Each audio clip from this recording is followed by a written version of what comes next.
1776년 봄, 영조의 국상이 아직 끝나기도 전이었습니다. 새 임금 정조는 대신들의 눈치를 살피며 시간을 끌지 않았습니다. 즉위한 지 20날 남짓, 그는 한 늙은 후궁의 품계를 빼앗고 그 오라비를 노비로 만들었으며 늙은 어머니까지 제주로 보내 관비가 되게 했습니다. 한때 선왕의 총애를 등에 업고 궁 안팎을 흔들던 집안은 며칠 사이에 가장 낮은 자리로 떨어졌습니다. 24살의 새 임금이 가장 먼저 겨눈 사람은 권세 높은 정승도 군사를 거느린 장수도 아니었습니다. 영조의 후궁 숙의 문씨였습니다. 정조는 왜 국상 중이라는 부담까지 감수하면서 이 여인을 서둘러 처벌했을까요? 그것은 아버지 사도세자의 죽음과 연결된 오래된 원한이었을까요? 아니면 새 왕권을 세우기 위해 반드시 끊어야 했던 위험한 연결망이었을까요? 많은 사람은 정조의 행동을 통쾌한 복수로 기억합니다. 뒤주 앞에서 아버지를 살려달라 울던 11살 소년이 왕이 되어 마침내 원수를 갚았다는 이야기입니다. 그러나 사건을 조금만 더 가까이 들여다보면 책임은 한 사람에게만 모이지 않습니다. 문씨의 영향과 오라비 문성국의 움직임, 사도세자의 실제 폭력, 영조의 깊은 불신과 최종 명령이 서로 얽혀 있었습니다. 이 긴 복수의 시작은 뒤주가 다튑 1762년이 아니었습니다. 그보다 11해 전 한 왕실 여인의 장례에서 이미 첫 매듭이 묶이고 있었습니다. 1751 연음력 11월 창덕궁에는 무거운 상이 났습니다. 세상을 떠난 사람은 현빈 조씨였습니다. 그녀는 영조의 첫째 아들 효장세자의 아내였습니다. 효장세자가 어린 나이에 죽으면서 14살 무렵 궁에 들어온 새색시는 하루아침에 청상과부가 되었습니다. 현빈 조씨는 이후 20년이 넘는 세월을 궁 안에서 조용히 보냈습니다. 영조는 어린 나이에 남편을 잃고도 왕실을 떠나지 않은 며느리를 각별하게 여겼다고 전해집니다. 영조가 직접 지은 글에는 서로 마음을 알아준 세월과 이별의 슬픔을 아쉬워하는 뜻이 남아 있습니다. 그만큼 그녀의 죽음은 왕실의 깊은 상실이었습니다. 상중의 궁궐은 평소보다 더 엄격한 공간이었습니다. 술과 고기를 삼가고 사적인 즐거움도 멀리해야 했습니다. 그런데 며느리의 빈소를 오가던 영조의 눈에 그 처소에서 시중 들던 궁녀 하나가 들어왔습니다. 그 여인이 훗날 수기가 되는 문씨였습니다. 금기를 처음 넘은 사람은 문씨가 아니라 영조였습니다. 문씨의 출신은 높지 않았습니다. 어머니가 무당이었다는 기록이 전해지고 언니는 양반가의 첩이었다고 알려져 있습니다. 어떻게 궁에 들어왔는지조차 분명하지 않은 궁녀였습니다.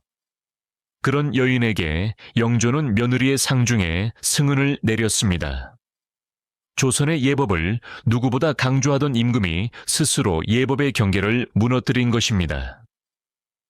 이 장면을 단지 늙은 왕이 젊은 궁녀에게 빠졌다는 이야기로만 보면 이후의 구조를 놓치게 됩니다. 문씨에게 총애를 준 사람도 영조였고 그 총애를 품계와 접근권으로 바꾼 사람도 영조였습니다. 문씨가 궁 안에서 힘을 얻기 시작한 첫 번째 조건은 그녀의 야심보다 왕의 선택이었습니다. 그리고 그 선택은 곧 왕실의 권력 관계를 흔드는 실제 힘으로 변합니다. 승은을 입은 문씨는 얼마 지나지 않아 임신했고 딸을 낳았습니다. 첫째는 화련공주였고 뒤이어 화기롱주가 태어났습니다. 조선 왕실에서 승은을 입은 궁녀가 후궁이 되는 길은 결코 빠르지 않았습니다. 보통 낮은 품계에서 시작해 자녀를 낳고 오랜 세월 총애가 이어져야 한 계단씩 올라갈 수 있었습니다. 문씨의 길은 달랐습니다. 영조는 그녀에게 일반적인 순서를 몇 단계나 건너뛴 높은 품계를 주었습니다. 신하들은 절차가 무너진다며 반대했습니다. 후궁의 품계에도 법도가 있고 한 사람에 대한 총애 때문에 그 질서를 흔들어서는 안 된다는 상소가 이어졌습니다. 영조는 듣지 않았습니다. 평생 아들과 신하들에게 예법을 들이대던 임금이 문씨의 승진 앞에서는 그 원칙을 접었습니다. 총애가 사적인 감정에 머물지 않고 공식적인 지위로 바뀌는 순간이었습니다. 숙이라는 품께는 좋은 옷과 넓은 처소만을 뜻하지 않았습니다.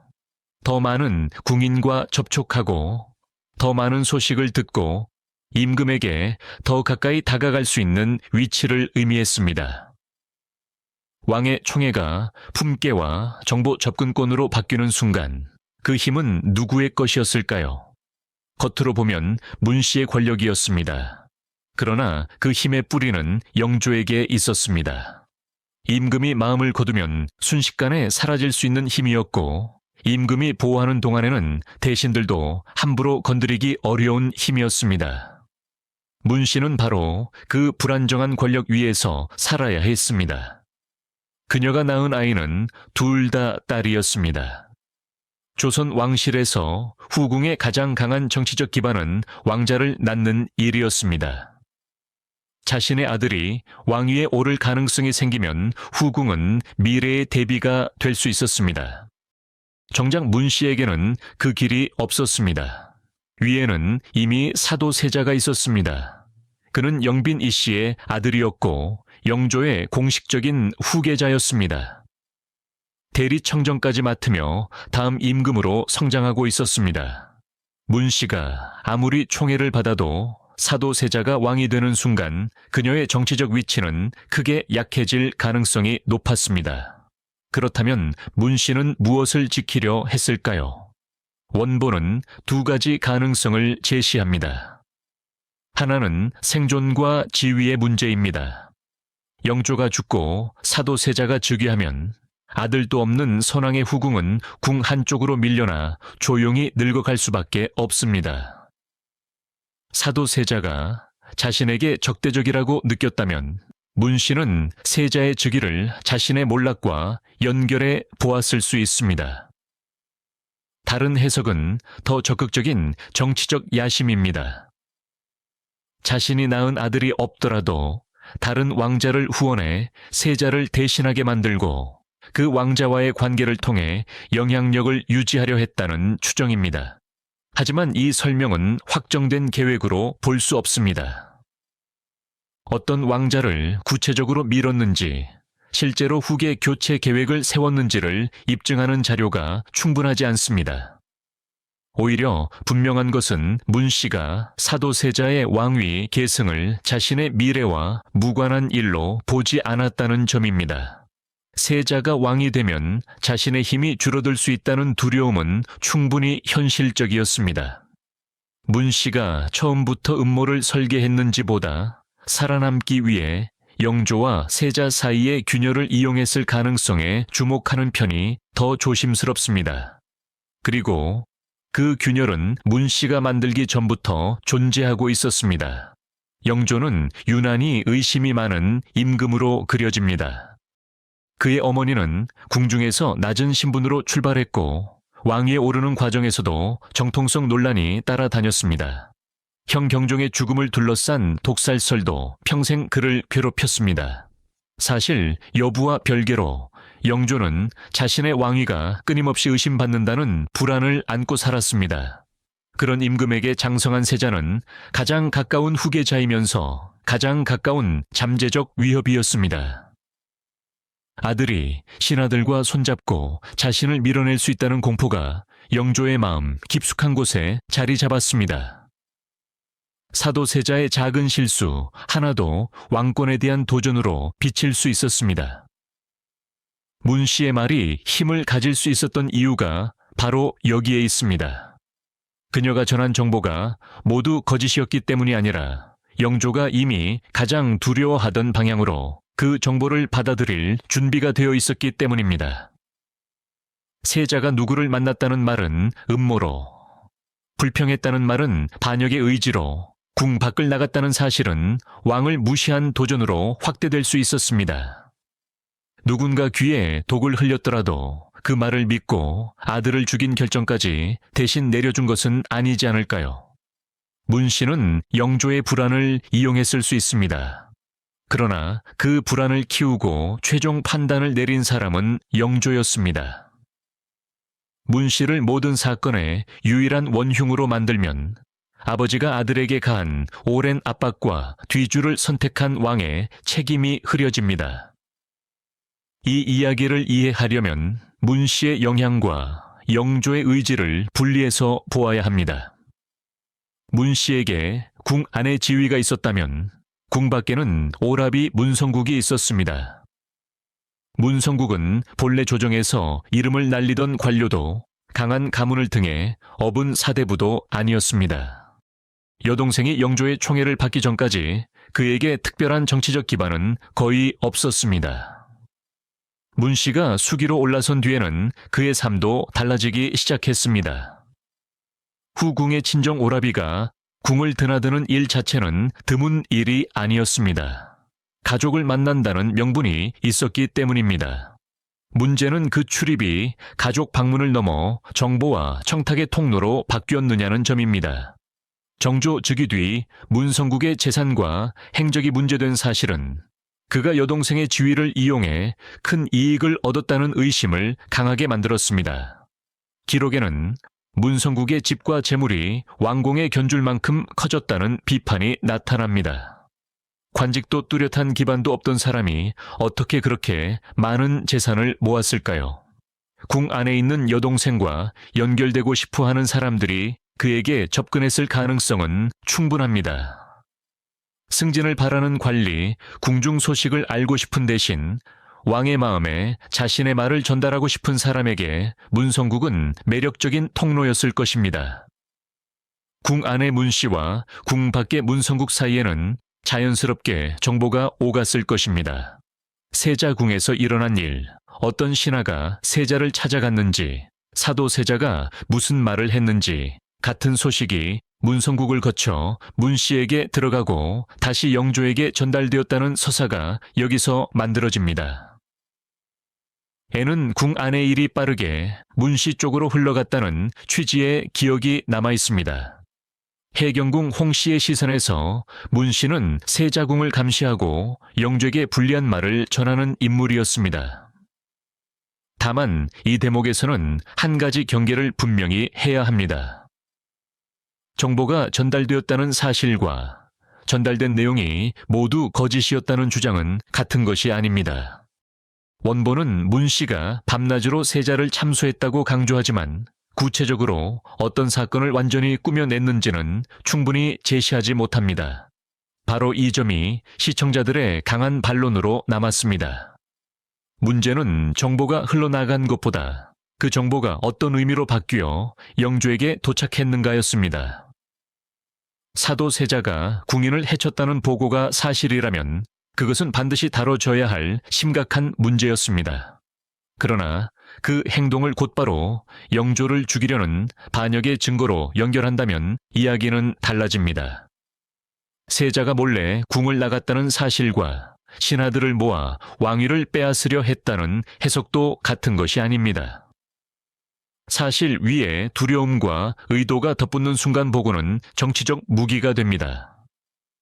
문성국이 하급 궁녀들을 돈으로 포섭하고 세자궁의 움직임을 실시간으로 빼냈다는 원본의 세부 묘사는 흡입력이 강합니다.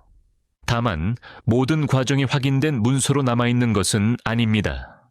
따라서 이 이야기는 확정된 첩보 조직이라기보다 후대 기록과 정조의 처벌이 보여주는 의혹의 구조로 이해하는 편이 안전합니다. 문 씨 남매가 정보의 흐름에서 중요한 위치에 있었을 가능성은 높지만 그물의 모든 매듭을 우리가 정확히 아는 것은 아닙니다. 그렇다고 사도 세자가 아무런 잘못 없이 감시만 당한 피해자였던 것도 아닙니다. 세자는 실제로 아버지 몰래 궁을 비우고 평양까지 다녀왔습니다. 대리청정을 맡은 후계자가 임금에게 알리지 않고 장거리로 움직인 사건은 왕실의 기준에서 매우 심각했습니다. 영조가 이미 아들을 불신하고 있던 상황에서는 치명적인 틈이 될 수밖에 없었습니다. 1761년의 평양행은 세자의 자유를 향한 충동이었을 수도 있고 숨 막히는 궁궐을 벗어나려는 행동이었을 수도 있습니다.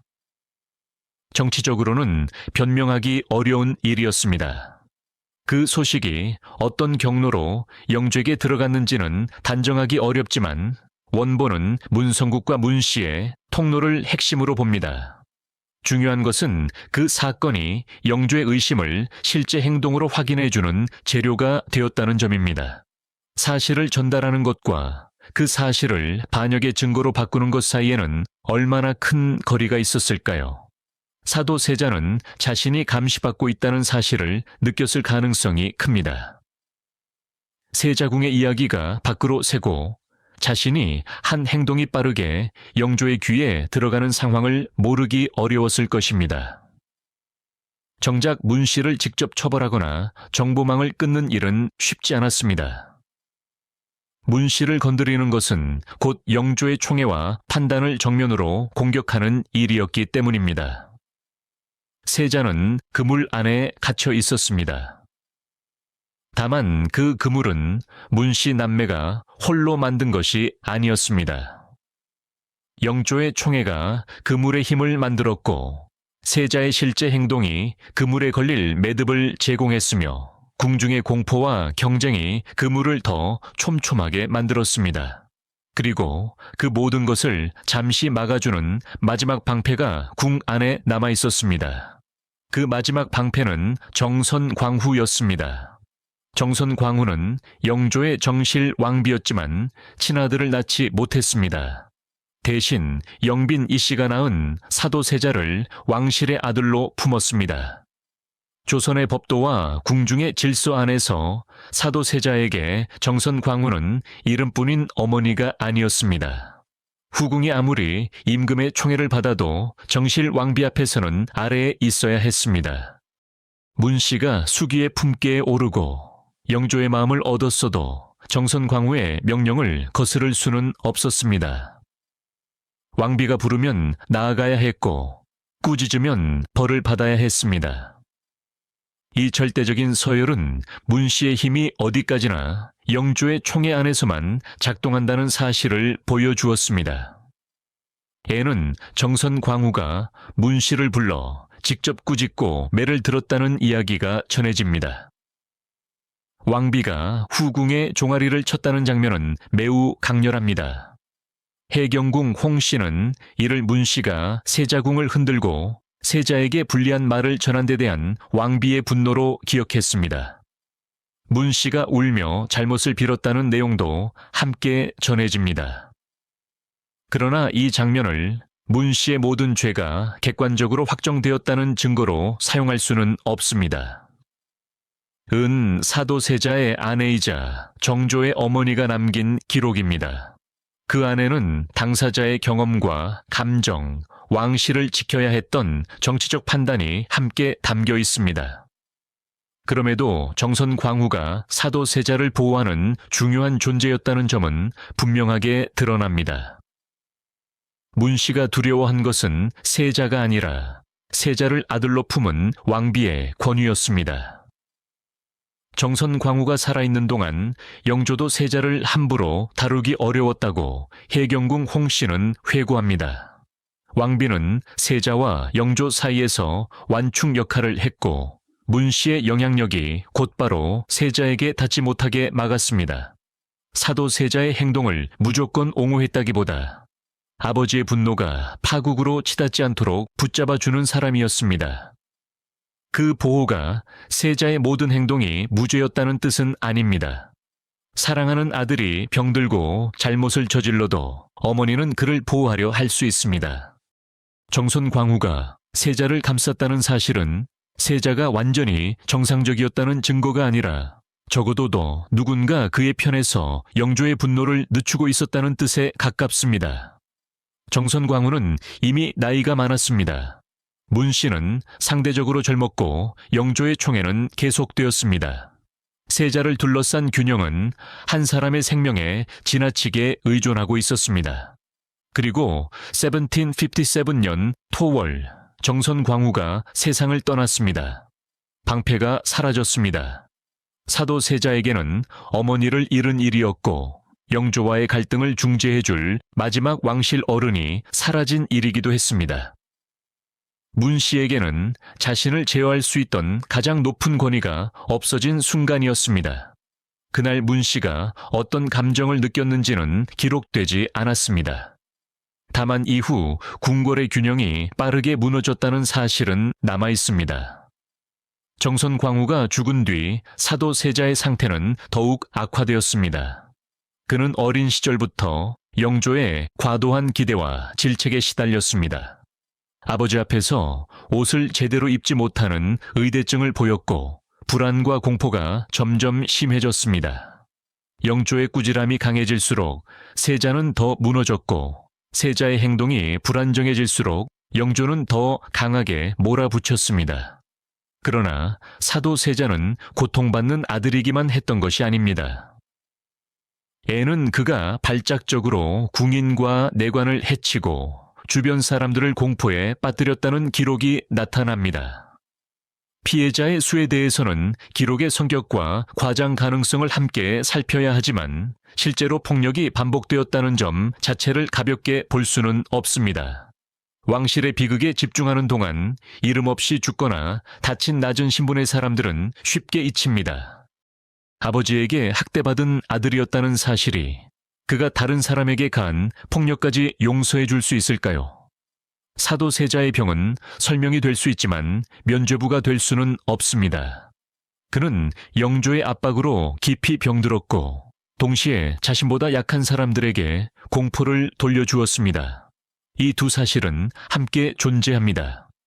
어느 한쪽을 지우면 사건은 영웅과 악당만 남는 이야기로 바뀌어버립니다. 문 씨가 영조에게 전한 내용 가운데 일부는 세자의 실제 행동에 기초했을 가능성이 큽니다. 세자가 궁인을 해쳤고 비정상적인 행동을 보였으며 아버지를 원망했다는 말들이 완전히 근거 없는 창작이었다고 단정할 수 없습니다. 문제는 그 사실에 어떤 의도가 덧붙었느냐였습니다. 병든 아들의 폭력이 왕을 죽이려는 계획으로 해석되고 궁 밖의 움직임이 반역 준비로 바뀌는 순간 영조의 공포는 폭발할 준비를 마쳤습니다. 1762년 그 폭발을 앞당긴 고변이 올라왔습니다. 나경원이라는 인물이 세자의 여러 죄목을 적어 제출한 것입니다. 평양행, 재물 사용, 궁 밖의 행동, 주변 사람들과의 관계가 문제로 제기되었습니다. 이미 불신에 사로잡힌 영조에게 이 문서는 아들을 더 이상 용납할 수 없다는 확신을 주었습니다. 원본은 나경원의 뒤에 형조 판서 윤급이 있었고 다시 문성국과 연결되어 있었다는 해석을 제시합니다. 이 고변이 문씨 남매가 준비한 마지막 일격이었다는 것입니다. 다만 그 배후 관계를 확인된 사실로 말하기는 어렵습니다. 나경원의 정체와 연결망을 둘러싼 해석은 남아있지만 누가 어떤 문장을 지시했는지까지 분명하게 입증되지는 않습니다. 그럼에도 문 씨와 문성국이 세자에게 불리한 정보가 흐르는 통로에 있었다는 의혹, 그리고 정조가 즉위 뒤 그들을 가장 먼저 처벌했다는 사실은 두 사건을 강하게 연결해 보이게 만듭니다. 정조의 시선에서 이 남매는 그저 지켜보기만 한 사람들이 아니었을 것입니다. 아버지와 할아버지 사이에 불신을 키우고 그 과정에서 권력과 재산을 얻은 사람들로 보였을 가능성이 큽니다. 정작 마지막 선택은 고변서가 하지 않았습니다. 문 씨의 말도 문성국의 정보도 스스로 뒤줄을 가져오지는 못했습니다. 영조가 세자를 불러 자결을 명했고 세자가 죽지 못하자 뒤주에 가두라고 명했습니다. 뚜껑을 닫은 사람은 영조였습니다. 영조는 아들에게 칼을 내밀며 스스로 죽으라고 요구했습니다. 세자는 울며 살려달라고 빌었고 주변 신하들이 말렸습니다. 자결이 이루어지지 않자 큰 나무 뒤주가 궁궐 마당으로 들어왔습니다. 사도 세자는 28살의 몸을 구부려 그 좁은 상자 안으로 들어갔습니다. 뚜껑이 덮이고 위에는 무거운 돌이 놓였습니다. 한여름의 더위가 나무판 안에 그대로 갇혔고 물 한 모금과 밥 한 술조차 제대로 전해지지 못한 채 시간이 흘렀습니다. 여드레. 그 짧고도 긴 시간 끝에 뒤주아는 조용해졌습니다. 사도세자를 왕위에서 끌어내릴 필요가 있었다고 보는 사람도 있습니다. 실제 폭력과 불안정한 상태를 생각하면 그가 임금이 되는 일이 더 큰 비극을 만들었을 수 있다는 주장입니다. 하지만 폐위가 필요했다 해도 굶겨 죽이는 방식까지 정당할 수 있었을까요? 왕실의 명분을 지키기 위해 아들을 가장 느리고 고통스러운 방법으로 죽게 한 결정은 영조의 책임으로 남습니다. 문씨는 영조의 불신을 자극했을 수 있습니다. 문성국은 궁 안팎의 정보를 이용했을 수 있습니다. 사도세자는 실제로 위험한 행동을 했습니다. 그러나 이 모든 요소를 모아 죽음이라는 결론을 내린 사람은 왕이었습니다. 그리고 그 뒤주 곁에는 11살 소년 이산이 있었습니다. 뒤주 앞에 이산은 아버지를 살려달라고 울었습니다. 애는 어린 새손이 뒤주를 붙잡고 목이 쉬도록 애원했다는 취지의 기록이 남아 있습니다. 그래도 왕의 명령은 바뀌지 않았고 아이의 울음은 죽어가는 아버지에게 닿지 못했습니다. 그날 이후 이산에게 아버지의 이름은 사랑하는 사람의 이름이면서 동시에 입 밖에 내면 안 되는 위험한 이름이 되었습니다. 사도세자가 죽자 영조는 손자의 왕위 계승을 지키기 위해 이산을 이미 세상을 떠난 효장세자의 양자로 입적시켰습니다. 문서상 이산은 더 이상 사도세자의 아들이 아니었습니다. 죄인의 아들이 왕위를 잇는다는 공격을 피하기 위한 조치였습니다. 11살 아이에게는 그것이 아버지와의 관계를 정치적으로 끊으라는 명령처럼 느껴졌을 것입니다. 아버지를 그리워하는 티를 내면 자신의 지위가 흔들릴 수 있었습니다. 할아버지의 판단을 원망하면 불효한 세손이 되었고, 사도세자의 억울함을 말하면 폐세자의 아들이 왕위를 노린다는 의심을 받을 수 있었습니다. 이산이 살아남아 왕이 되기 위해서는 가장 깊은 슬픔을 가장 완벽하게 숨겨야 했습니다. 정조의 침묵은 망각이 아니라 생존이었습니다. 그는 영조 앞에서 모범적인 손자가 되었습니다. 새벽에 문안을 드리고 공부에 힘쓰며 예법을 어기지 않았습니다. 아버지의 이름을 함부로 꺼내지 않았고 할아버지에게 원망을 드러내지 않았습니다. 궁 안의 누구도 그의 말 한마디를 빌미로 왕위 계승을 흔들 수 없도록 자신을 통제해야 했습니다. 그러나 침묵한다고 기억까지 사라지는 것은 아닙니다. 이산은 아버지의 죽음에 관여했다고 여긴 사람들과 같은 궁궐에서 살아야 했습니다. 문씨는 여전히 영조의 후궁이었고 문성국 역시 여동생의 관계를 통해 궁중과 연결되어 있었습니다. 어린 세손은 그들을 볼 때마다 뒤주 앞에 여드레를 떠올렸을지도 모릅니다. 우리는 그가 11살부터 모든 사람의 죄를 정확히 분류하고 처벌 날짜까지 계획했다고 말할 수는 없습니다. 그런 내면을 증명하는 기록은 없습니다. 다만 누가 아버지에게 불리한 말을 했는지, 누가 영조의 총애를 이용했는지, 누가 세자의 죽음 뒤에도 부와 지위를 누렸는지를 기억했을 가능성은 충분합니다. 무엇보다 그는 감정을 드러내면 자신도 살아남지 못할 수 있다는 사실을 배웠습니다. 이산의 인내를 복수심 하나로만 설명해서도 안 됩니다. 그는 왕이 되어야 했습니다. 아버지의 명예를 되찾으려면 먼저 자신이 왕좌에 살아서 도착해야 했습니다. 영조가 살아있는 동안 문씨에게 손을 대는 일은 곧 할아버지의 판단을 공격하는 것이었고 자신의 계승권을 위험에 빠뜨리는 행동이었습니다. 그래서 그는 기다렸습니다. 11살의 아이는 15이 되었고 20살을 넘겼습니다. 뒤주의 기억을 품은 채 사람들의 표정과 말, 권력의 움직임을 배웠습니다. 분노를 즉시 터뜨리는 사람은 쉽게 제거되지만 감정을 숨기고 명분을 쌓는 사람은 때가 왔을 때 판을 바꿀 수 있다는 사실도 익혔을 것입니다. 1776년 3월 80을 넘긴 영조가 세상을 떠났습니다. 50년이 넘는 긴 재위가 끝났고 이사는 조선의 22번째 임금 정조가 되었습니다. 왕위에 오른 그는 자신이 사도세자의 아들이라고 선언했습니다. 문서로 끊어졌던 아버지와 아들의 관계를 왕의 목소리로 다시 이어 붙인 순간이었습니다. 그 선언은 효심의 표현인 동시에 정치적 신호였습니다. 사도세자의 죽음을 통해 힘을 얻었거나 정조의 계승을 위협했던 사람들에게 새 임금이 과거를 잊지 않았다는 경고였습니다. 물론 정조는 즉위하자마자 모든 반대 세력을 향해 무차별적으로 칼을 휘두르지는 않았습니다. 첫 번째 목표는 매우 구체적이었습니다. 숙의 문씨와 그 집안이었습니다. 즉위한 지 약 20날 만에 정조는 문씨의 지위를 삭탈했습니다. 한때 영조의 총애를 받아 높은 품계에 올랐던 여인은 보호막을 잃었습니다. 문성국은 노비로 떨어졌고 그들의 어머니는 제주로 보내져 관비가 되었습니다. 왕의 총애로 올라간 집안이 선왕의 죽음과 함께 가장 낮은 신분으로 추락했습니다. 이 처벌은 한 여인을 궁에서 내보내는 수준에 그치지 않았습니다.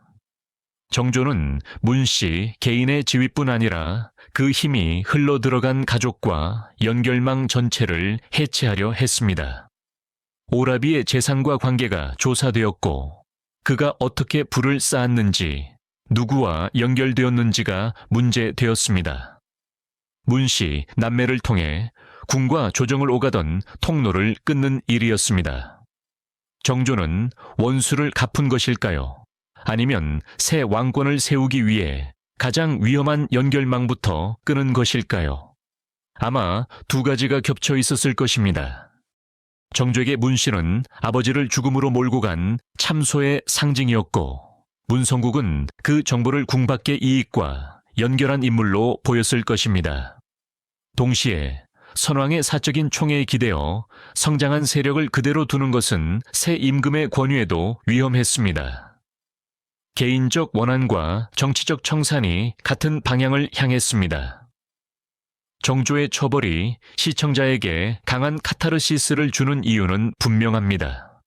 11살 아이가 아무것도 할 수 없었던 장면을 기억하기 때문입니다. 뒤줄을 붙잡고 울던 소년이 왕이 되어 자신이 원수라 여긴 사람들에게 책임을 묻는 장면은 권선징악의 구조처럼 보입니다. 실제로 많은 사람은 정당한 응징이라고 평가합니다. 그러나 처벌의 정당성을 판단하려면 문씨의 구체적인 책임도 물어야 합니다. 그녀가 세자의 실제 행동을 영조에게 전달한 것과 하지 않은 일을 완전히 꾸며낸 것은 다릅니다. 그녀가 정보를 정치적으로 이용하고 불신을 키웠다는 의혹은 강하지만 원본처럼 모든 비극을 한 여인의 치밀한 음모로만 설명하면 영조의 결정과 사도세자의 행동이 사라집니다. 정조가 문씨를 처벌한 것은 그가 사건을 어떻게 이해했는지를 보여줍니다. 그는 문씨를 아버지의 죽음과 무관한 후궁으로 보지 않았습니다.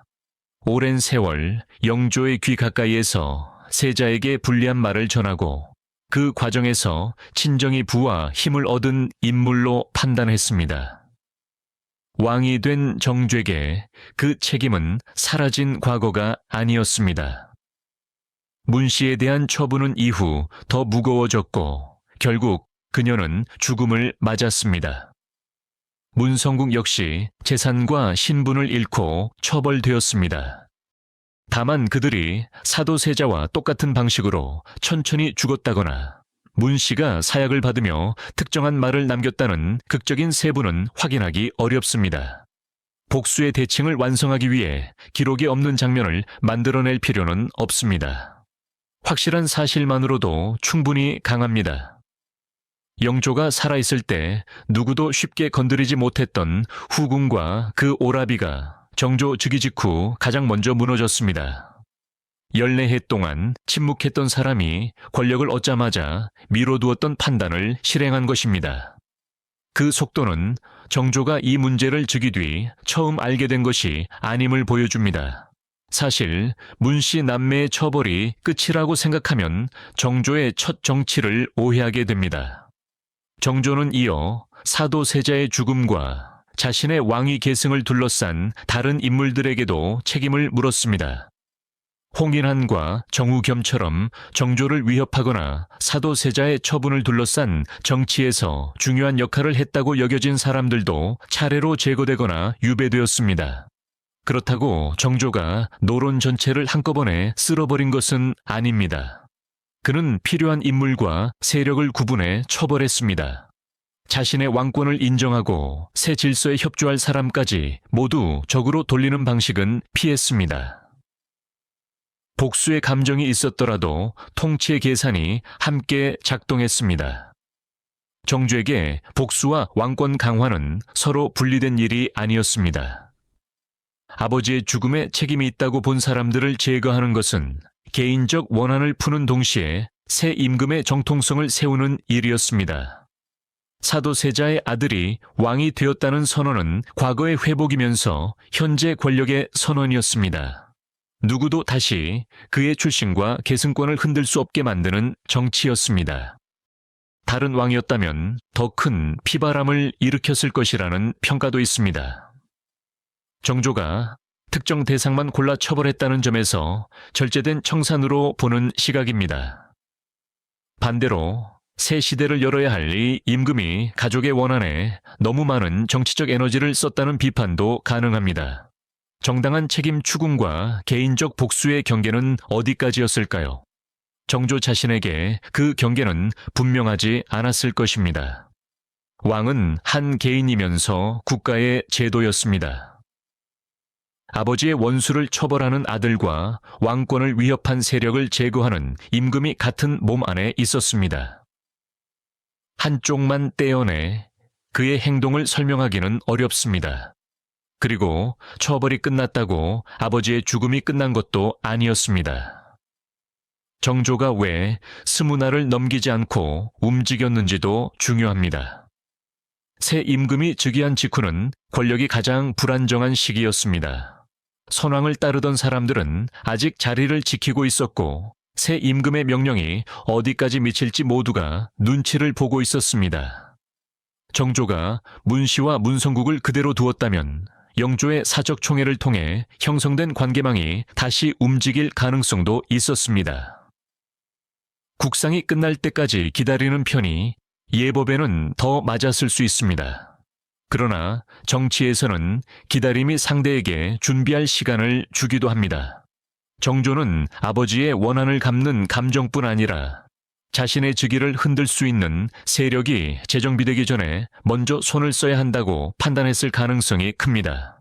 그래서 20알이라는 숫자는 성급함의 증거라기보다 권력 공백을 허용하지 않겠다는 선언으로 읽힙니다. 그 속도는 조정 전체에 메시지를 보냈습니다. 사도세자의 죽음을 이용해 힘을 얻은 사람, 세손 이산의 계승을 막으려 한 사람, 선왕의 총애만 믿고 법과 절차를 넘은 사람은 더 이상 보호받지 못한다는 뜻이었습니다. 정조는 첫 처벌을 통해 자신의 기억뿐 아니라 새 시대의 기준을 알렸습니다. 과거의 일은 끝난 것이 아니라 새 왕의 통치 원칙을 결정하는 현재의 문제였습니다. 그렇지만 빠른 처벌은 언제나 위험도 안고 있습니다. 충분한 조사보다 이미 내려진 판단이 앞설 수 있고 개인적 원한이 법적 책임보다 더 큰 힘을 가질 수 있기 때문입니다. 정조가 오랜 세월 사건을 생각해왔다는 사실은 그의 판단에 깊이를 주지만 동시에 감정이 오래 굳어졌을 가능성도 남깁니다. 인내가 곧 객관성을 보장하는 것은 아닙니다. 문씨를 향한 정조의 판단에는 어머니 해경궁 홍씨의 기억도 영향을 주었을 것입니다. 에서 문씨는 세자를 해치는 참소와 궁중 갈등의 중요한 인물로 등장합니다. 정조는 어머니가 겪은 공포와 상실, 아버지가 무너지는 과정을 가까이서 들으며 성장했습니다. 따라서 문 씨는 한 정치적 후궁이 아니라 가족 전체의 비극을 상징하는 얼굴이 되었을 가능성이 큽니다. 반면 정조가 왕으로서 보아야 했던 사실은 더 넓었습니다. 사도세자의 병과 폭력으로 죽거나 다친 사람들, 세자를 두려워했던 궁인들, 왕실 내부의 불안을 감당해야 했던 신하들도 존재했습니다. 아들의 눈으로 보면 아버지는 억울하게 죽은 피해자였지만 임금의 눈으로 보면 아버지는 실제 피해를 만든 위험한 왕세자이기도 했습니다. 이 두 시선을 함께 유지하는 일은 정조에게도 쉽지 않았을 것입니다. 바로 그래서 이 사건은 권선징악 한 줄로 정리되지 않고 오래 남습니다. 문 씨가 악하고 정조가 정의로웠다는 문장만으로는 사도세자의 피해자들이 설명되지 않습니다. 영조가 모든 책임을 졌다고만 말하면 왕의 불안을 이용해 이익을 얻은 사람들의 행동이 사라집니다. 사도세자의 폭력만 강조하면 그를 병들게 한 오랜 학대와 뒤주의 잔혹함이 가려집니다. 정조의 첫 처벌은 이 복잡한 사건에 대한 하나의 왕실 판결이었습니다. 그러나 그것이 오늘날 우리가 따라야 할 유일한 해석은 아닙니다. 정조는 아버지의 아들이었고 동시에 조선의 왕이었습니다. 그의 판결에는 사랑과 분노, 기억과 정치, 정의와 권력 강화가 한꺼번에 들어 있었습니다. 이 때문에 정조의 응징을 바라보는 사람들의 반응도 갈립니다. 누군가는 너무 약한 처벌이었다고 말하고, 누군가는 정당한 법 집행이라고 봅니다. 또 누군가는 진짜 원수는 문 씨가 아니라 아들을 죽인 영조라고 지적합니다. 사도세자에게 희생된 사람들의 입장에서는 정조의 복수가 왕족끼리의 한을 푸는 일로만 보였을 수도 있습니다. 어느 시선도 완전히 무시할 수 없습니다. 다만 한 가지는 분명합니다. 정조가 왕좌에 오르자마자 문 씨 집안부터 무너뜨린 선택은 우연도, 순간의 충동도 아니었습니다. 그것은 연례해 동안 침묵해야 했던 한 사람의 기억이 국가 권력과 만나는 첫 순간이었습니다. 또 하나 기억할 것은 당시의 기록이 모두 같은 자리에서 쓰이지 않았다는 점입니다. 해경궁 홍 씨가 겪은 공포와 가족의 상처를 담고 있고, 실록은 왕과 신하들이 공식적으로 정리한 정치적 판단을 담고 있습니다. 정조 즉위 뒤의 기록에는 새 임금이 과거를 청산하고 자신의 정통성을 세워야 했던 필요가 반영될 수밖에 없습니다. 서로 다른 기록이 같은 사람을 다르게 그리는 이유입니다. 따라서 문 씨를 평가할 때는 기록의 감정과 목적을 함께 보아야 합니다. 그렇다고 모든 비판을 후대 왜곡이라고 돌릴 수도 없습니다. 영조의 비호 아래 문 씨의 집안이 비정상적으로 성장했고, 정조가 즉위 직후 그 연결망을 중대한 문제로 판단했다는 사실은 남아 있습니다. 확인하기 어려운 세부를 덜어내도 그녀가 권력투쟁의 중심 가까이에 있었다는 점은 사라지지 않습니다. 정조의 처벌이 주는 카타르시스는 바로 이 불균형에서 나옵니다. 아무 힘도 없던 아이가 오랜 시간 자신을 숨긴 뒤 마침내 왕의 이름으로 과거에 책임을 묻습니다. 정작 역사가 깊어지는 순간은 통쾌함 다음입니다. 그 처벌이 누구에게는 정의였고 누구에게는 또 다른 연좌와 공포였을 수 있다는 사실까지 바라볼 때 사건의 전체 모습이 드러납니다. 그렇기 때문에 이 이야기는 복수의 성공담으로만 끝날 수 없습니다. 정조가 처벌한 사람들의 죄를 묻는 일과 사도세자가 남긴 피해를 기억하는 일은 동시에 가능해야 합니다. 영조의 최종 책임을 분명히 하면서도 문 씨, 남매가 권력을 이용한 흔적을 외면할 필요는 없습니다. 한 사람의 비극 뒤에는 늘 여러 선택과 침묵, 두려움과 이익이 겹쳐 있습니다. 문 씨가 낳은 두 옹주를 둘러싼 기록은 이 사건을 더 복잡하게 만듭니다. 사도세자가 뒤주에 갇혔을 때 어린 옹주들이 영조 앞에서 오라버니를 살려달라고 울었다는 이야기가 전해집니다.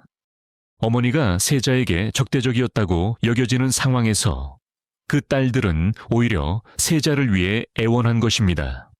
한 집안 전체를 하나의 악으로 묶어버릴 수 없는 이유가 여기에 있습니다. 정조가 문 씨의 가족을 무너뜨렸다는 장면은 강렬하지만 책임은 혈연만으로 똑같이 나뉘지 않습니다. 문 씨의 행동과 문성국의 이익, 어머니와 딸들의 삶은 구분해서 보아야 합니다. 왕실 정치에서는 한 사람의 죄가 집안 전체의 신분과 생계를 무너뜨렸지만 오늘 우리가 사건을 해석할 때까지 그 방식에 따라야 하는 것은 아닙니다. 정조의 처벌이 당시의 법과 정치에 맞았다는 평가와 별개로 연좌의 잔혹함도 남습니다. 그럼에도 정조에게 가장 중요한 목표는 아버지의 이름을 다시 왕실 안으로 끌어오는 일이었습니다. 그는 즉위초 원수라 여긴 사람들을 처리한 뒤에도 사도세자를 잊지 않았습니다. 시간이 흐를수록 기억은 사라지기보다 국가적 의례와 정치적 공간으로 바뀌었습니다. 개인의 슬픔이 왕의 사업이 된 것입니다. 1789, 연정조는 사도세자의 묘를 옮겼습니다. 양주 배봉산에 있던 묘를 수원 가까운 화산으로 옮기고 혈륜권이라 이름 붙였습니다. 아버지의 묘를 더 좋은 자리로 옮기는 효심이었고 폐세자로 죽은 사람의 위상을 다시 높이는 정치적 행위이기도 했습니다.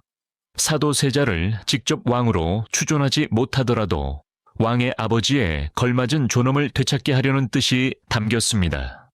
정조는 여러 차례 수원으로 행차했습니다.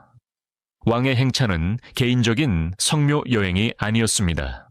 수많은 관리와 군사, 수행 인원이 움직이고 도로와 숙소, 백성의 부담까지 뒤따르는 국가적 행사였습니다. 그래서 이 행차를 오직 효심의 아름다운 장면으로만 볼 수는 없습니다. 동시에 수원은 정조가 새로운 정치적 가능성을 시험하는 공간이기도 했습니다. 아버지의 묘를 중심으로 왕권의 상징을 세우고 자신만의 정치적 기반을 만들려는 의도가 효심과 겹쳐 있었습니다. 정조에게 아버지의 기억은 과거에 머물지 않았습니다. 현재의 왕권을 설명하고 미래의 질서를 설계하는 힘으로 바뀌었습니다. 그는 혈륜권을 찾을 때마다 아버지의 죽음을 다시 마주했을 것입니다. 기록에는 무덤 앞에서 슬퍼하고 오래 머물렀다는 장면들이 전해집니다. 11살 아이가 뒤주 앞에서 하지 못했던 작별을 왕이 된 뒤 여러 해에 걸쳐 반복한 셈입니다. 처벌로는 끝낼 수 없었던 감정이 의례와 행차로 이어졌습니다. 1795, 연에는 해경궁 홍씨의 회갑을 맞아 큰 행사가 열렸습니다. 사도세자와 해경궁 홍씨가 동갑이었으므로 살아있었다면 두 사람이 함께 회갑을 맞았을 해였습니다. 정조는 어머니의 생일을 축하하면서 동시에 그 자리에 없는 아버지를 기억했습니다. 화려한 잔치의 한쪽에는 끝내 채워지지 않는 빈자리가 있었습니다. 이 장면을 보면 정조의 처벌은 복수 하나로 완성되지 않았다는 사실이 드러납니다. 문 씨를 죽이고 문성국의 힘을 무너뜨려도 뒤주의 기억은 사라지지 않았습니다. 관련된 대신을 제거하고 아버지의 명예를 높여도 11살 아이가 본 죽음은 되돌릴 수 없었습니다. 정조가 평생 쌓은 대상은 사람들만이 아니라 이미 일어난 사건 자체였습니다. 그래서 정조의 행동을 정당한 응징이라고만 부르면 중요한 무언가가 남습니다. 그는 실제로 아버지의 죽음과 자신의 계승을 위협한 세력을 정리했습니다. 그러나 동시에 아버지의 폭력과 그 피해자들의 삶을 충분히 바라보았는지 묻는 목소리도 있습니다. 사도세자의 억울함을 회복하는 일이 그에게 희생된 궁인들의 억울함까지 회복해 주지는 않았습니다. 사도세자는 영주에게 학대받은 아들이었습니다. 심각한 정신적 불안 속에서 무너진 사람이었습니다. 그리고 자신보다 약한 사람들을 죽이거나 공포에 빠뜨린 왕세자이기도 했습니다. 이 복잡함을 지우고 무고한 성인으로만 만들면 이름도 남지 않은 피해자들은 두 번째로 역사에서 사라집니다. 문 씨 역시 마찬가지입니다.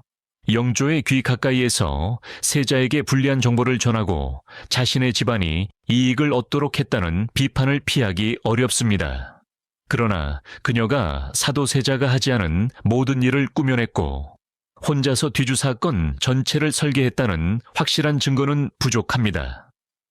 왕의 총애 없이는 그녀의 권력도 정보의 영향력도 존재할 수 없었습니다. 문성국은 여동생의 지위를 이용해 부와 관계를 넓힌 인물로 비판받았습니다. 그가 궁 안팎의 정보 흐름에서 중요한 역할을 했을 가능성도 큽니다. 다만 나경원의 고변에서 뒤주 명령까지 모든 과정을 그 한 사람이 지휘했다고 단정하면 이야기는 지나치게 매끄러워집니다. 실제 역사는 그렇게 한 줄로 움직이지 않습니다. 그리고 영조가 있습니다. 영조는 아들의 상태를 누구보다 오래 보았습니다.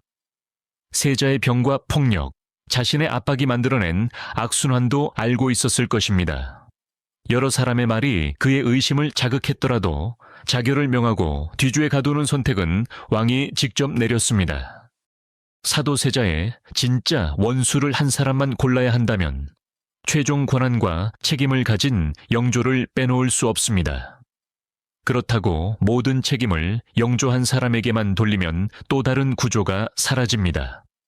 왕의 불안을 이용한 사람들, 세자궁의 정보를 정치적 이익으로 바꾼 통로, 세자의 폭력을 막지 못한 왕실, 신분이 낮다는 이유로 희생자의 목소리를 기록하지 않은 체제가 함께 있었습니다.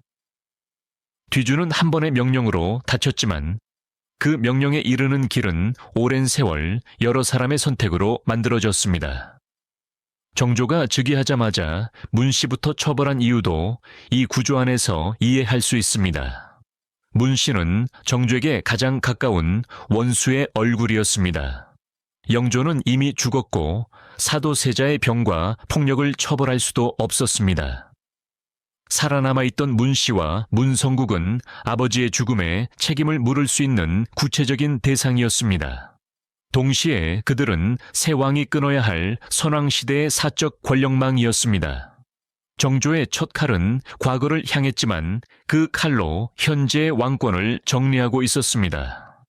따라서 응징과 정치, 효심과 권력은 서로 다른 목적이 아니라 한 행동 안에 겹쳐 있었습니다. 이것이 정조의 처벌을 통쾌하면서도 불편하게 만드는 이유입니다. 정조는 훌륭한 임금으로 기억됩니다.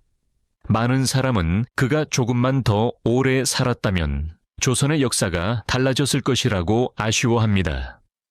그러나 뛰어난 통치자라는 평가가 그의 모든 판단을 자동으로 정의롭게 만들지는 않습니다. 반대로 아버지의 원한을 품었다고 해서 그의 정치 전체를 집착으로 줄일 수도 없습니다. 그는 상처를 숨기며 살아남았고 왕이 된 뒤 그 상처를 정치적 행동으로 바꾸었습니다. 복수를 위해 왕이 된 것은 아니었지만 왕이 되었기 때문에 복수할 수 있었습니다. 그리고 복수의 과정에서 자신의 권력을 세웠습니다. 정조에게 아버지는 가장 깊은 개인적 슬픔이면서 왕위의 정통성을 설명하는 가장 중요한 정치적 존재였습니다. 1800년, 정조는 비교적 이른 나이에 세상을 떠났습니다. 그의 죽음을 둘러싼 여러 의혹이 남아있지만 확실한 것은 아버지의 기억이 마지막까지 그의 삶에서 사라지지 않았다는 점입니다. 수원과 현륜관은 무덤에 그치지 않고 정조가 평생 돌아가고 싶어 했던 미완의 자리로 남았습니다. 정조가 바로잡은 것은 아버지의 억울함이었을까요? 아니면 11살 자신이 견뎌야 했던 상처였을까요? 아마 둘을 나누기는 어려울 것입니다. 그는 아버지의 이름을 되찾아주며 어린 자신을 위로했고 어린 자신의 분노를 정치로 바꾸며 아버지의 위상을 높였습니다. 그래도 아무리 많은 사람을 처벌하고 아무리 화려한 능을 세워도 뒤주가 열리기 전의 시간으로 돌아갈 수는 없었습니다. 수계 문 씨는 정조가 가장 먼저 무너뜨린 원수였습니다. 그러나 사도세자의 죽음을 만든 유일한 원수는 아니었습니다. 문 씨의 영향, 문성국의 이익, 사도 세자의 병과 폭력, 영조의 불신과 최종 명령이 함께 비극을 밀어붙였습니다. 한 사람만 악마로 만들면 나머지 책임은 너무 쉽게 사라집니다. 정조가 가장 먼저 죽인 것은 한 늙은 후군이었습니다. 그러나 평생 끝내 죽이지 못한 것은 뒤주앞에 남겨진 11살의 기억이었습니다.